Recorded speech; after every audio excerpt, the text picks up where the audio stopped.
You know who doesn't get consistent, high-quality sleep? I mean, obviously, nurses and doctors don't. I mean, look at the bags under these eyes. But I'm talking about hospitalized patients. We preach about how sleep helps with health and healing and prevents chronic disease and blah, blah, blah. But there is no uniform, conserved effort to help our patients get rest in a time of acute illness. I mean, this place is not exactly zen. Sleep disturbances in hospitals are caused by a lot of factors. There's hospital intervention, like all the lab draws, alarms, vital sign checks, the lights. And then there's the fact that some patients may have trouble sleeping because of an underlying medical condition. For example, sometimes I'll admit a toddler with RSV who's struggling to breathe, and I'll just straight up tell the parents, yeah, you're not gonna get a lot of sleep tonight.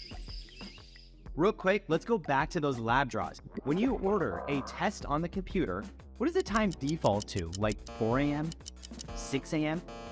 Well, researchers at Yale looked at 5 million data points from non-urgent blood draws and found that 40% of that took place between 4 a.m. and 7 a.m.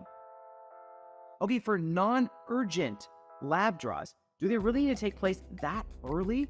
I have patients and families ask me all the time to push labs back to later in the day or to consider doing them the night before. And oftentimes I do, because a few extra hours of sleep for our patients can go a long way. It's a real issue. There are studies showing that pediatric patients in the ICU get about a 50% reduction in sleep hours, and on the general wards, it's about 25%. And in adults, it's no better. The studies are all over the place, with some showing about a 40 to 60% reduction in sleep hours, and one study citing that adults in a neurologic ward got only about 5 hours of sleep per night. Now, these numbers shouldn't surprise anyone, and actually, based on my own personal experience, I thought they would be worse. And why does all this matter? Well, aside from the fact that we don't want sleep-deprived, cranky patients, a lack of sleep may actually impair healing, prolong length of stay, lower patient satisfaction, cause hyperglycemia, cause autonomic dysfunction, immune dysregulation, and it's terrible for mental health. And anyone who's worked in an ICU is way too familiar with the dance between sleep disturbances and delirium. I recently saw an article in the Washington Post discussing sleep as medicine. And I read a tweet by Yale cardiologist Dr. Harlan Krumholz, which almost summarizes how I feel. Here's the tweet. Sleep as medicine. On behalf of hospitalized patients, what if we simply stopped ordering routine lab draws before 7 a.m.? What if we wrote an order? Do not disturb before 7 a.m. except for an urgent need, or an order for 7 hours of peace and quiet. And what an appreciated order that would be. Sleep deprivation may even induce an almost PTSD-like syndrome and leave patients at increased generalized risk after leaving the hospital. Dr. Krumholz actually wrote an article about this post-hospital syndrome and how some factors, such as a lack of sleep, can leave patients weakened and at an increased risk of readmission. Now, obviously, there's going to be some situations in which disturbed patient sleep is going to happen regardless of what we do.